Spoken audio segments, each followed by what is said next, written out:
Ya, sampai bertemu kembali di kelas Orkom pertemuan 12 ya. Pertemuan 12, sekarang di pertemuan 12 ini kita akan membahas mengenai Central Processing Unit. Kita belajar dasarnya dulu ya. Apa sih yang akan kita pelajari nanti? Kita akan pelajari tentang struktur Central Processing Unit, atau yang sering kita dengar sering kita ketahui dengan sebutan CPU, ya. CPU. Nah, di dalam CPU kita mengenal dulu nih beberapa istilah yang istilah komponen gitu ya, komponen yang ada dalam CPU. Ada program counter, ada instruction register, ada memory address register, dan ada memory data register. Itu ada beberapa komponen yang ada dalam CPU. Apa program counter? Program counter atau yang sering disingkat dengan PC itu penunjuk ke alamat memori tertentu. Jadi program counter di sini digunakan untuk menunjuk ke alamat memori tertentu. Jadi semacam pointer gitu ya, pointer atau penunjuk ke alamat memori tertentu. Nah, lalu ada instruction register. Jadi instruction register ini disingkat dengan IR gitu lah. Bahasa Inggrisnya IR gitu ya. IR. Instruction register ini sebagai penyimpan instruksi yang sedang dieksekusi. Jadi dia fungsinya untuk menyimpan instruksi yang sedang dieksekusi saat itu. Jadi nanti kalau misalnya ada instruksi lain yang akan dieksekusi, itu akan mereplace instruksi yang sebelumnya, dan begitu seterusnya. Lalu ada memory address register. Di sini MAR, jadi memory address register, itu digunakan sebagai penyimpan alamat memori. Jadi ketika program counter sudah menunjuk ke sebuah alamat memori, maka MAR di sini akan mengambil alamat memori dan menyimpannya. Jadi penyimpan alamat memori. Lalu ada memory data register atau MDR. MDR di sini untuk menyimpan isi data dari alamat memori. Jadi setiap alamat memori itu menyimpan instruksi dan data yang akan dieksekusi gitu. Misalnya ada add, seperti yang sudah kita pelajari, ada add itu adalah instruksinya R1 R3 gitu ya, R1, R3. Add itu adalah instruksinya R1 itu yang akan dieksekusi, data yang akan dieksekusi gitu. Jadi isi data dari alamat memori itu bisa berupa instruksi, bisa berupa data dalam bentuk variabel gitu. Oke, next. Nah, sekarang konsep dasarnya itu apa? Jadi sebenarnya prosesor itu sepertinya sudah pernah saya singgung di pertemuan sebelumnya. Jadi prosesor itu hanya akan mengeksekusi satu instruksi dalam setiap waktu, gitu ya. And perform the operation specified. Jadi dan akan melakukan sebuah operasi tertentu, gitu dalam instruksi tersebut. Lalu instruksi yang akan dikerjakan atau instruksi yang diambil dari memori, dari sebuah lokasi memori itu akan dikerjakan atau diselesaikan hingga ada branch atau jump instruction yang menghentikannya. Jadi ketika ada suatu instruksi, kita akan berjalan hingga ada suatu kondisi.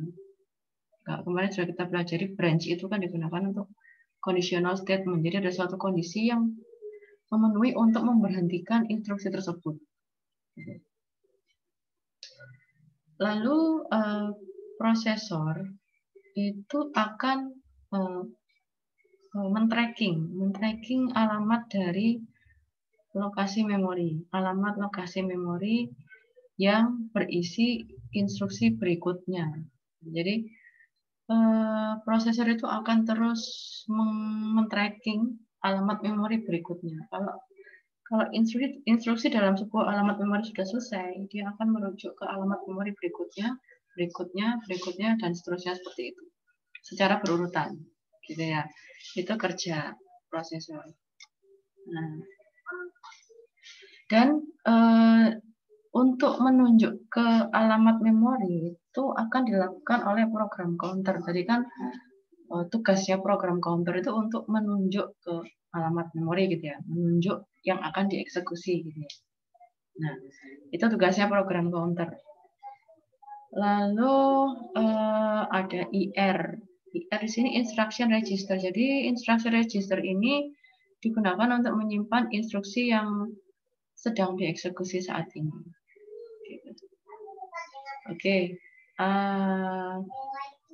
Nah, bagaimana tahapan proses dalam mengeksekusi instruksi? Pertama,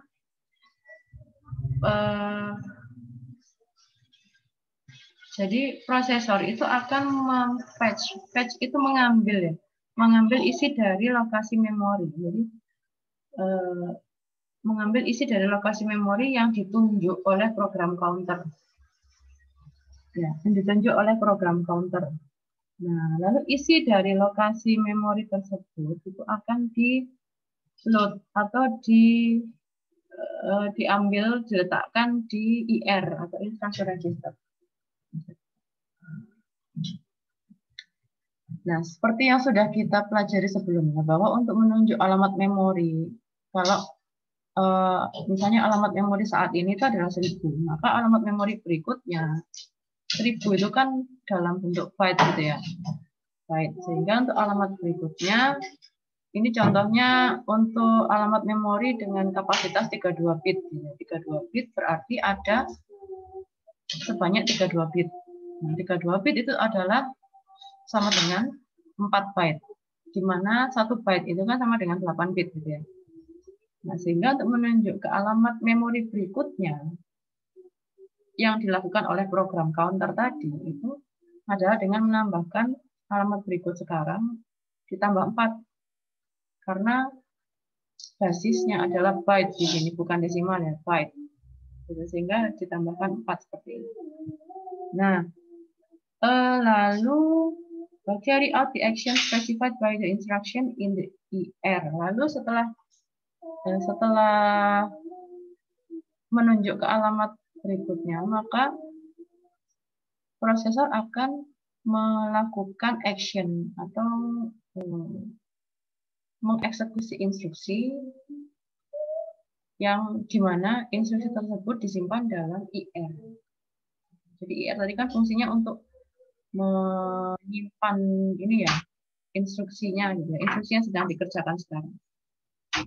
Oke, nah ini gambaran untuk, jadi gini, dalam prosesor itu setiap komponennya akan terhubung oleh bus gitu ya, sudah kita pelajari di pertemuan sebelumnya, akan terhubung oleh bus. Nah, bus ini ada yang menggunakan single bus, ada yang multiple bus.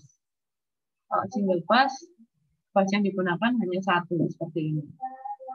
Nah, gimana prosesnya dalam single bus dalam mengeksekusi instruksi? Ini ada sedikit iklan ya, nggak apa-apa ya. Jadi dalam eksekusi instruksi pada single bus prosesor gitu ya. Yang pertama akan fetch the contents of the given memory location and load them into a processor register. Jadi awalnya sama sebenarnya antara single dengan multiple, yaitu kita fetch atau mengambil isi dari lokasi memori dan meload atau meletakkannya pada prosesor register. Jadi prosesor itu kan punya register sendiri, gitu ya. Kalau kalian lihat di pertemuan sebelumnya itu sudah sempat kita singgung bahwa di sebuah prosesor itu pasti punya register, pasti punya, dan register itu tidak hanya 1, 2 gitu ya, ada bermacam-macam. Punya MDR gitu kan ya, sempat kita singgung kok di sebelumnya. MDR, MAR, IR, program counter, ada ALU, arithmetic logic unit, ada akumulator, dan ada kontrol unitnya juga gitu ya. Nah, pertama kita mengambil isi dari lokasi memori dan meload pada prosesor register. Jadi register yang ada di prosesor. Jadi prosesor punya register. Dan data yang kita load dari memori itu langsung masuk ke register yang ada di prosesor. Nah, IR, jadi register yang macam-macam itu ada jenisnya. Ada IR, ada program counter, ada instruction register, ada MDR, ada MAR, itu semua register. Gitu. Lalu berikutnya mentransfer word gitu ya, word atau data word dari sebuah register yang ada di prosesor ke register yang lain. Jadi mentransfer data tersebut dari sebuah register di prosesor ke register yang lain, atau jika sudah siap untuk dieksekusi oleh arithmetic logic unit, maka akan ditransfer ke ALU, arithmetic logic unitnya. Ini sebenarnya otaknya. ALU ini adalah otaknya prosesor gitu. Jadi prosesor itu sudah otak. Nah, ALU-nya itu adalah otaknya. Inti dari operasi arithmetic logic-nya. Setelah itu hasil dari pemrosesan di ALU itu akan di-store atau diletakkan atau diletakkan pada register di sebuah register di prosesor. Lalu dari register di prosesor, data tadi akan ditransfer ke sebuah lokasi memori. Nah, jadi dari memori diambil oleh prosesor, oleh register yang ada. Dari memori ditransfer ke register yang ada di prosesor, dari register itu akan diproses oleh ALU, ALU akan mengembalikan ke register di prosesor, dan register di prosesor akan mentransfernya ke memori lagi. Sehingga nanti bisa terbaca oleh komputer.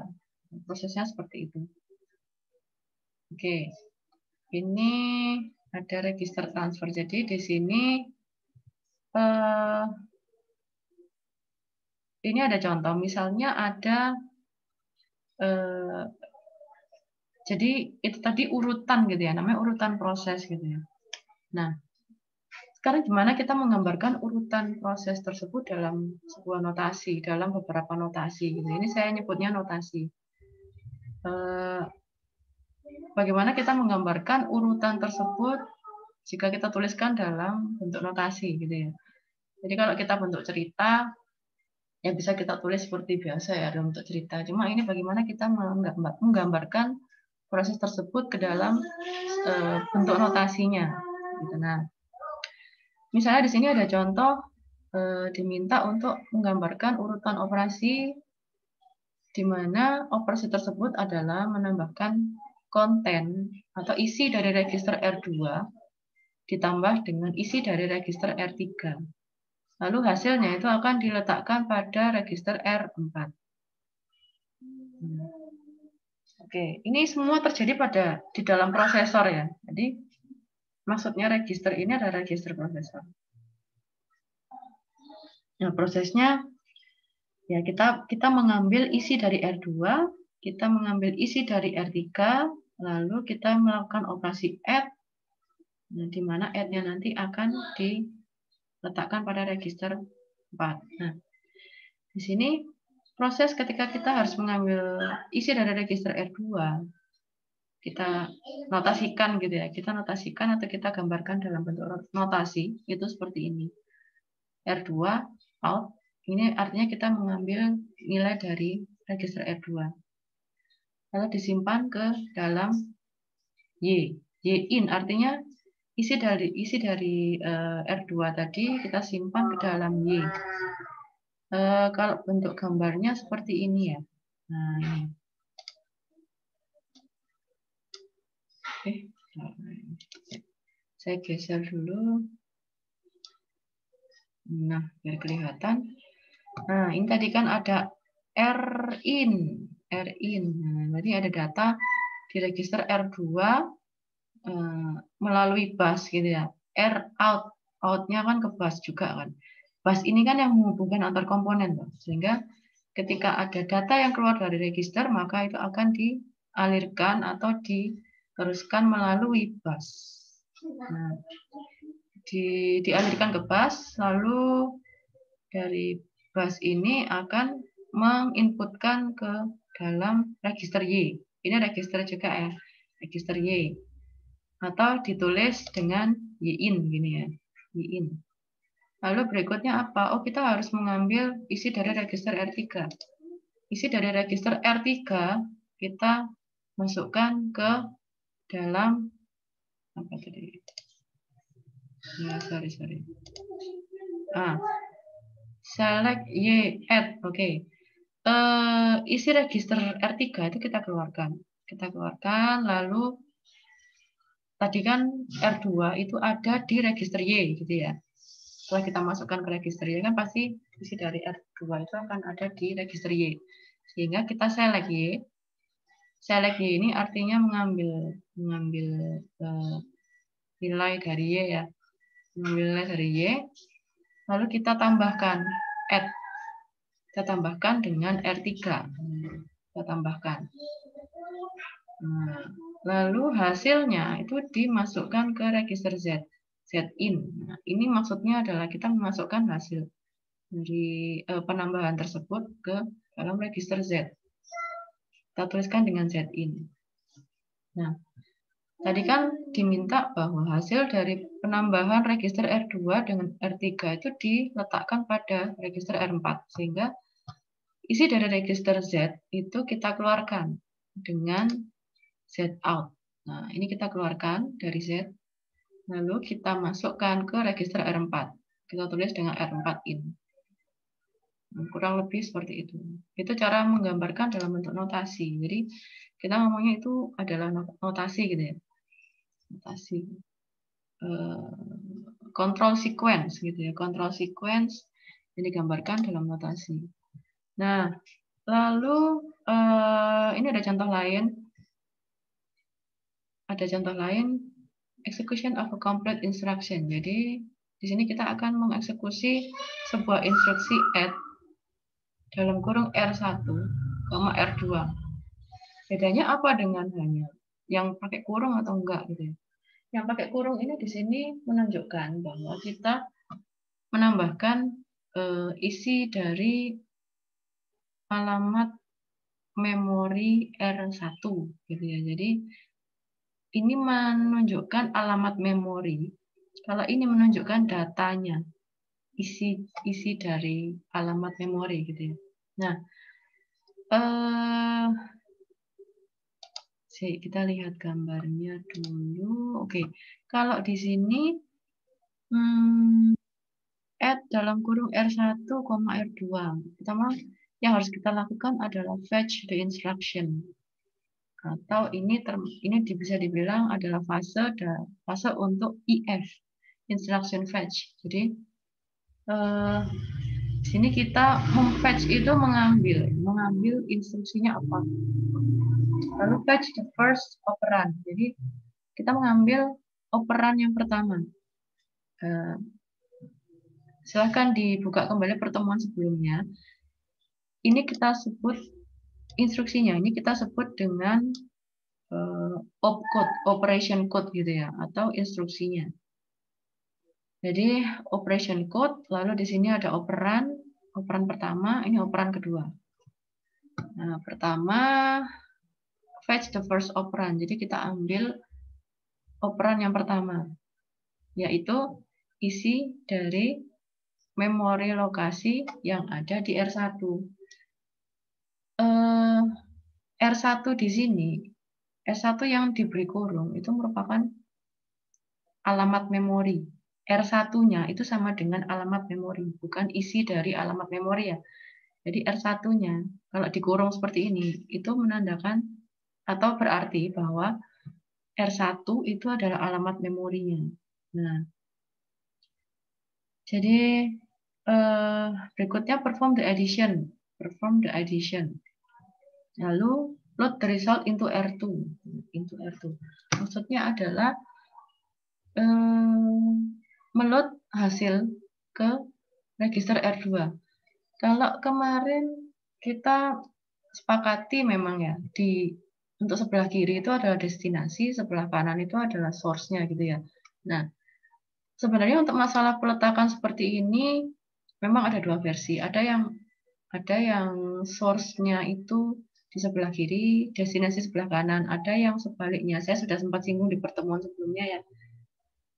Ada juga yang destinasinya atau tujuannya itu ada di sebelah kiri, source-nya di sebelah kanan. Untuk kemarin memang kita sepakati bahwa destinasi itu ada di sebelah kiri, source-nya di sebelah kanan gitu ya. Nah, ini karena ada contoh yang berbeda, nggak apa-apa, kita pelajari juga dengan cara sebaliknya, sehingga di sini yang sebelah kiri untuk kasus ini ya, yang sebelah kiri itu merupakan source-nya, sebelah kanan itu destinasinya. Oke, berikutnya. Nah, ini contoh apa ya? Penggambaran control sequence gitu ya, control sequence untuk eksekusi instruksi add dalam kurung R3, R1 pada single bus. Jadi pada single bus ini ya. Oke. Pertama kita baca dulu. Di sini kita coba mengerti maksud dari notasi ini ya melalui gambar ini. Jadi ini notasi ini, control sequence ini itu menggambarkan dari gambar ini. Menjabarkan atau menjelaskan kontrol sequence atau urutan kontrol dari gambar ini. Nah, pertama ada contoh instruksi add R3, R1 gini ya. Pertama yang kita lihat adalah program kontrol. Sini PC out. PC out ini adalah kita mengeluarkan nilai dari program kontrol yang kita keluarkan PC out lalu MAR in. Kita masukkan ke dalam MAR. Gitu ya, MAR. MAR in itu maksudnya nilai dari PC out masuk ke dalam MAR. Gitu. Lalu dari MAR ini kan kita memperoleh alamat memorinya gitu kan. Alamat memori yang sudah disimpan dalam MAR. Sehingga sehingga prosesor itu berikutnya akan membaca isi datanya, isi dari alamat memori tersebut. Sehingga kita notasikan di sini read. Gitu ya, read. Nah, selama proses read itu kan membutuhkan waktu. Nah, selama proses read itu PC atau program counter ini kita pointing atau kita tunjuk ke alamat memori berikutnya. Bagaimana caranya? Itu dengan select for. Select for di sini adalah digunakan untuk penambahan program counter. Seperti yang sudah dijelaskan sebelumnya bahwa untuk menambahkan program counter itu ditambahkan dengan 4 byte. Gitu ya. Kita tambahkan dengan 4 byte. Lalu add ini untuk menambahkan program counternya ya. Jadi untuk menambahkan program counter kita tambahkan dengan 4 byte. Hasilnya, nih, cara penambahannya gimana? Nah, cara penambahannya tetap masukkan ke ALU gini, ke ALU ini. Nah, lalu hasil dari penambahan ini tadi, ini ya, select 4 itu merujuk ke MUX multiplexer ini. Jadi multiplexer ini untuk menambahkan. Nah, dijumlahkan, lalu hasilnya penjumlahannya juga menggunakan ALU. Menggunakan ALU, lalu hasil penjumlahan program counter tadi akan dimasukkan ke register Z. Sehingga kita tulis di sini ZIN. ZIN ini maksudnya adalah memasukkan hasil penjumlahan program counter ke register yang lain gitu ya, register ZIN, register Z gitu ya. Nah, selanjutnya hasil dari register Z tadi kan sudah kita dapatkan ya, sudah kita dapatkan Z, lalu Z out. Kita mengambil nilai Z, lalu masuk ke PC in. Nah, untuk sehingga dari Z tadi kita keluarkan masuk ke PC. Nah, masuk ke PC, berarti PC ini kita notasikan di sini dengan PC in. Masuk ke PC. Oke. Masuk ke PC, lalu oke, di sini ada WMFC. WMFC ini adalah waiting for memory function completed. Jadi selama proses read Ya, selama proses read ini tadi itu kan di read ya. Di read itu kan kita pasti akan menunggu proses pembacaan isi dari memory address gitu ya. Isi dari memory address untuk dimasukkan ke dalam MDR. Gitu. Nah, itu kita tuliskan dengan WMFC. WMFC. Gitu. Nah, setelah complete pasti hasilnya akan dikeluarkan dari MDR.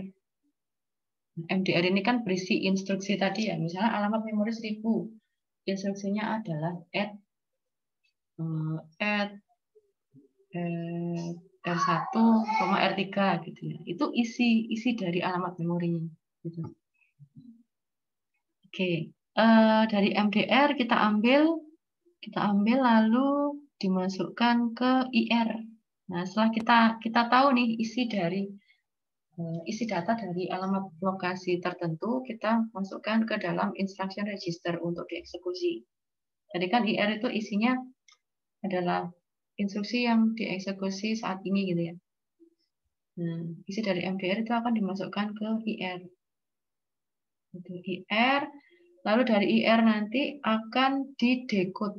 Nah, decode ini maksudnya adalah untuk mengkonversikan instruksi ke dalam bahasa mesin, yaitu binary operation atau operasi biner, atau dalam bentuk biner yang kita kenal dengan bilangan 1-0-nya itu ya. Jadi nanti IR di decode-nya ini menghasilkan operasi biner 1 atau 0 gitu. Oke, selanjutnya akan ini ya, setelah di IR lalu R3. Nah, kita peroleh nilai dari R3-nya gitu ya. R3 hasil dari decode tadi masuk ke R3. Ini sini kan ada banyak register ya di sini ya. R0 sampai Rn+1 gitu. Nah, nanti hasil dari IR tersebut masuk ke dalam R3. Di sini memang nggak kelihatan ya, tapi ada di salah satu register ini. R3, lalu R3 itu akan kita ambil, prosesor akan mengambil isi dari R3, lalu dimasukkan ke dalam MAR. Kenapa kok masuk MAR?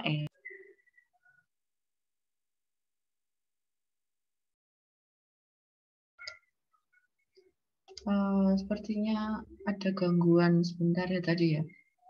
Oke, kita lanjut aja. Nah, moga-moga nggak ada yang miss ya. Tadi ada gangguan sementara, gangguan koneksi. Oke, next. Tadi kita sampai mana? Masuk ke register R3 gitu ya. R3, lalu kita masukkan lagi ke MAR. Kenapa kok masuk MAR? Kenapa nggak langsung di ALU? Karena R3 itu adalah alamat memorinya. Gitu ya. Ya, alamat memorinya. Jadi masuk ke MAR lagi. MAR lalu dibaca, ya kan? Read. Ini read ya. R3 out, MAR in, masuk ke MAR, lalu di read, dibaca isi dari alamat memori R3. Bisa dipahami. Jadi dalam sebuah alamat memori itu bisa menyimpan instruksi seperti ini ya, instruksi yang merujuk yang masih ke pointing ke alamat memori lainnya. Jadi ini adalah isi dalam sebuah alamat memori, tetapi ketika kita melakukan operasi penambahan itu ada merujuk ke alamat memori yang lainnya. Nah, seperti itu. Kalau ini kan udah langsung datanya ya, langsung angkanya yang mau ditambahkan berapa. Kalau ini masih merujuk ke alamat memori yang lainnya. Oke, alamat memori R3 yang tadi itu entah berapa ya. Jadi alamat memori R3, kita sebut alamat memori R3. Itu tadi akan dibaca datanya dan akan disimpan kembali ke dalam MDR. Nah, dalam menunggu pembacaan itu register R1 itu juga mengeluarkan nilainya gitu ya, register R1 lalu masuk ke Y. gitu ya, masuk ke register Y. Masuk ke register Y. Nah, lalu waiting for message function complete. Complete. Nah, ini adalah proses menunggu pembacaan isi data dari MAR. Nah, lalu setelah itu kita mendapatkan setelah selesai dalam membaca isi memori dari MDR tersebut, kita keluarkan nilainya, lalu data yang di MDR ini tadi kan R1 ya. Kalau yang isi dari alamat memori R3 kan sudah masuk ke Y tadi ya. Sorry. Oh ya. Ya, jadi dari R1 masuk ke Y, lalu yang tadi kita baca dari R3, yang kita tunggu tadi sudah selesai, lalu masuk di kemudian di-add dengan Y, di mana Y tadi isi dari R1, lalu keluaran dari MDR tadi masuk ke B. Nah, sehingga A dan B kita add di sini. Kita add, lalu masukkan ke register Z.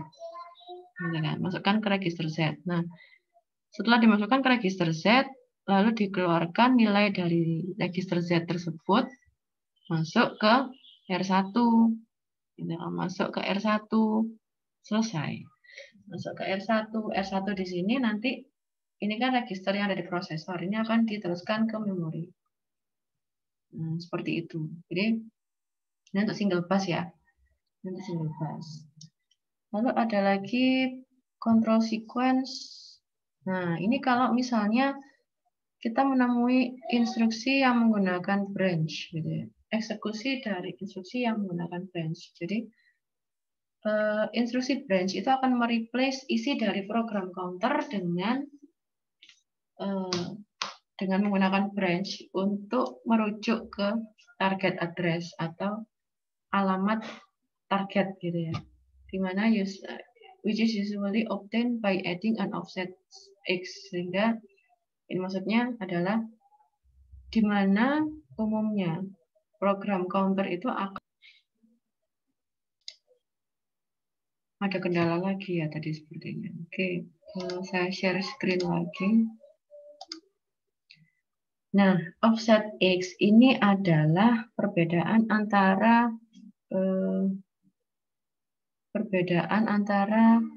target address atau alamat target yang sesuai kondisinya ya dengan alamat yang sedang ditunjuk program counter sekarang. Nah, contohnya seperti ini.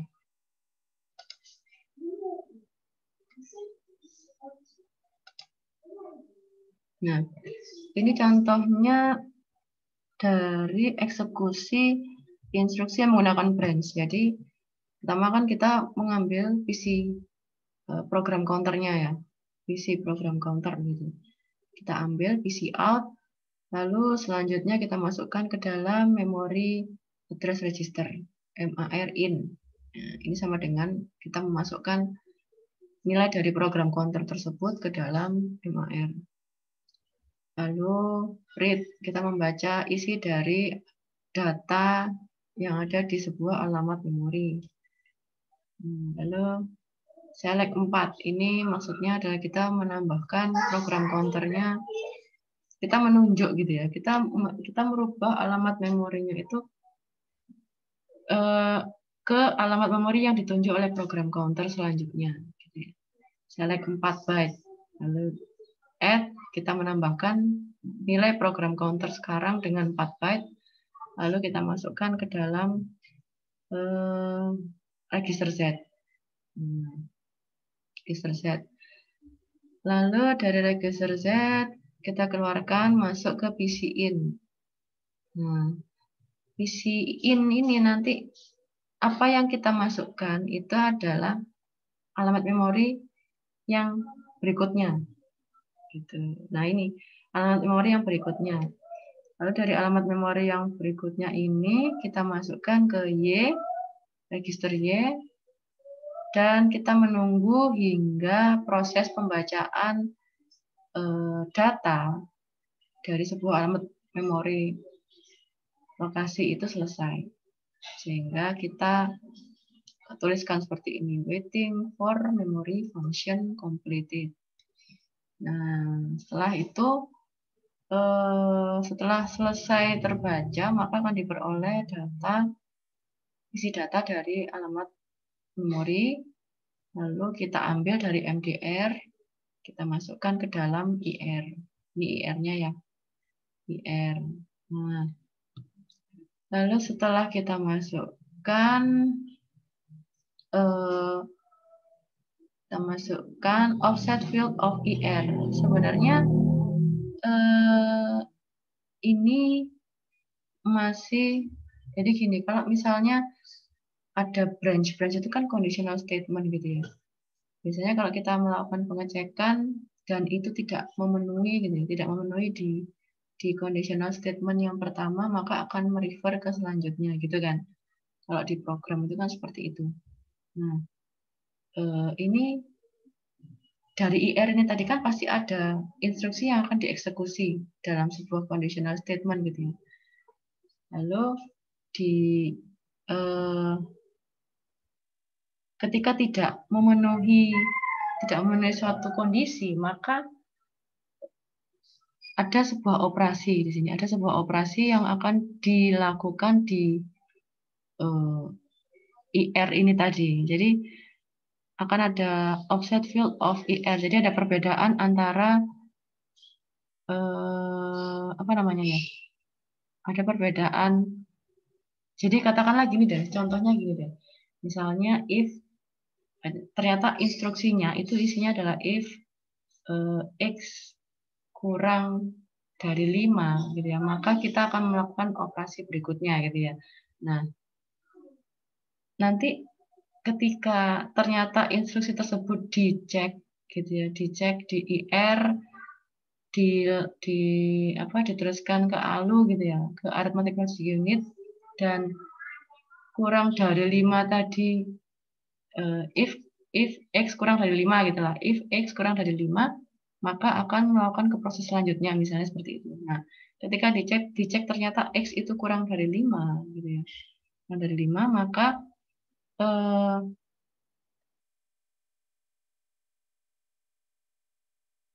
PC akan menambahkan ke alamat selanjutnya.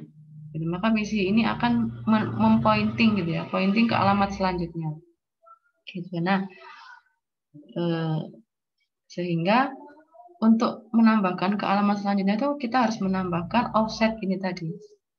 Jadi kita menambahkan offset yang menjadi conditional statement-nya. Offset menambahkan PC sekarang atau program counter yang sekarang dengan offset ini kita tambahkan, lalu kita masukkan ke dalam register Z, in gitu ya. Kita masukkan dalam register Z. Nah, hasil dari Z kita keluarkan masuk ke dalam program counter. Sehingga ini akan merujuk ke kondisi berikutnya. Seperti itu. Selesai. Berikutnya ada kalau tadi conditional statement, nah ini kalau misalnya kita menggunakan multiple pass. Jadi tadi kan pertama kita bahas tentang ini ya, single pass ya. Nah, sekarang gimana kalau multiple pass? Nah, contohnya di sini ada pengoperasian kita diminta untuk menambahkan R1 dengan R2, lalu hasilnya kita letakkan dalam R3 gitu ya. Nah, kita letakkan dalam R3. Nah, pertama tetap sama, kita melihat dari program counternya dulu. Kita melihat dari program counter. Nah, program counter kita ambil nilainya, kita keluarkan nilainya, lalu akan menjadi nilai program counter di sini kan menunjuknya kan ke bus B ya. Di sini ada bus A, bus B, dan bus C. Ini multiple bus. dengan 3 bus. Gitu. Nilai dari program counter kita ambil, lalu kita masukkan ke sini, nilai B. Ini ya. Yang terhubungkan di sini B ya. Nilai B kita keluarkan, di sini nilai R, kita keluarkan di sini ya. R sama dengan B kita keluarkan. Lalu kita masukkan ke dalam MAR in. Kita masukkan ke dalam memory address register. Masukkan, lalu ada proses pembacaan data dari alamat memori tersebut. Read gitu ya, read. In PC, increment PC maksudnya. Jadi increment itu kan menambahkan gitu ya. Menambahkan. Nah, di sini ada proses incremental. Jadi ada INC-PC ini adalah proses menambahkan program counternya untuk menunjuk ke alamat berikutnya. Nah, karena tadi sedang melakukan pembacaan sehingga ada proses waiting di sini. Waiting for memory function complete. WMFC. Ya. Oke, ada proses menunggu dalam pembacaan isi dari alamat memori tertentu. Nah, setelah selesai, maka isi dari alamat memori tersebut itu akan dimasukkan ke dalam ya, MDR melalui bus C.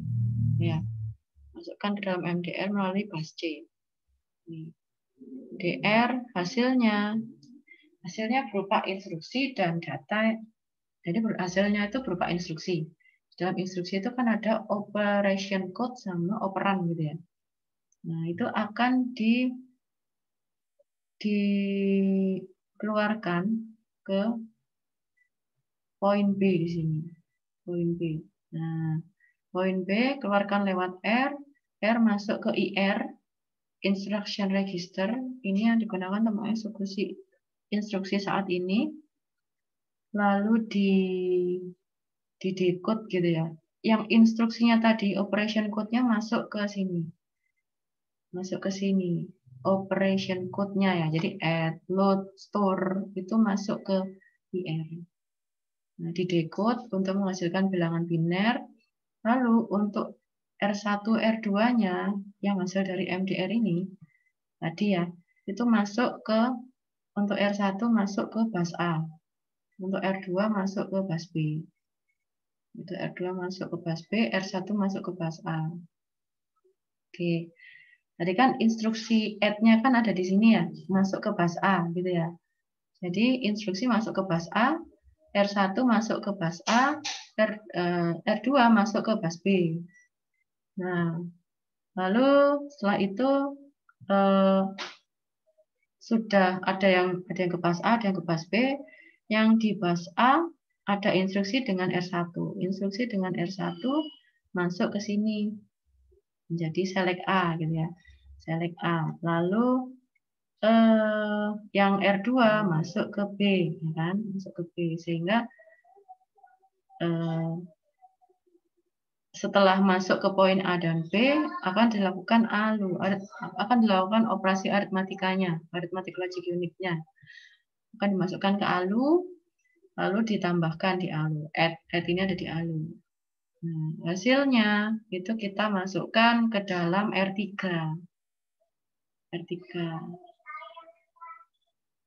Masukkan ke dalam R3 dan selesai. Oke. Di sini mungkin tidak terlihat ya RR-nya ya. Jadi kan ada beberapa register di sini ya. Ada beberapa register tapi tidak tergambarkan di sini. Masuk ke dalam R3, selesai. Nah, ini beberapa contoh dalam penggambaran control sequence ya, atau urutan kontrol yang ada di prosesor atau basic processing unitnya. Nah, oke, selanjutnya pelajari lebih dalam ya tentang mode pengalamatan, tentang immediate, indirect, index, dan lain-lain. Lalu pelajari lagi lebih dalam dengan berbagai sumber. Tidak hanya dari kelas saya, boleh, nggak apa-apa. Karena kita kalau belajar kan nggak hanya dari kuliah ya. Bisa dari apapun lah, media pembelajaran itu sangat banyak. Fase pengambilan instruksi. Ada fase eksekusi instruksi. Nah, ini buku referensinya Hamacher. Jadi saya ini ya ngomongnya Indonesian ya. Orang luar tapi saya ngomongnya Indonesian ya, Hamacher itu. Oke. Itu referensinya edisi 5 atau ke-6. Dan ini soal yang harus dikerjakan. Bebas ya, boleh boleh menggunakan Word atau boleh tulis tangan, silahkan. Tapi saya tidak menyarankan apapun sih. Tapi enaknya atau kita seragamkan aja ya. Kita seragamkan. Mungkin terserah aja lah. Boleh tulis tangan, boleh Word gitu ya. Terserah senyamannya aja. Boleh tulis tangan, boleh dalam bentuk Word. Dikumpulkan maksimal sekarang hari Jumat. Oke, berarti maksimalnya tanggal 25 Desember. Jam 23.59. Nanti untuk pengumpulannya mana ya? Pengumpulannya menyusul ya seperti biasa. Karena kenapa kok saya sering mepet-mepet waktu deadline? Karena untuk menghindari copy paste. Jadi karena saya memberikan akses bisa diedit oleh semua orang, maka saya menghindari copy paste dengan cara itu tadi. Jadi saya mepet-mepet biasanya karena saking mepetnya saya sampai lupa gitu ya mau membuatkan itu. Jadi nanti kalau misalnya saya sampai tanggal ini di hari ini belum membuatkan atau nggak usah nunggu jam 23.59 lah, kan nggak mungkin juga ya WA malam-malam, atau minimal sampai jam 9 lah, sampai jam 9 saya belum membuatkan folder untuk pengumpulan tugas ini, saya mohon diingatkan gitu ya. Oke, untuk folder pengumpulan tugas nyusun. Oke, terima kasih. Semoga apa yang saya sampaikan bermanfaat untuk kalian. Kalau ada yang kurang, silakan kalian pelajari melalui media yang lain. Dan semoga bermanfaat. Silakan dikerjakan tugasnya. Oke, terima kasih. Assalamualaikum.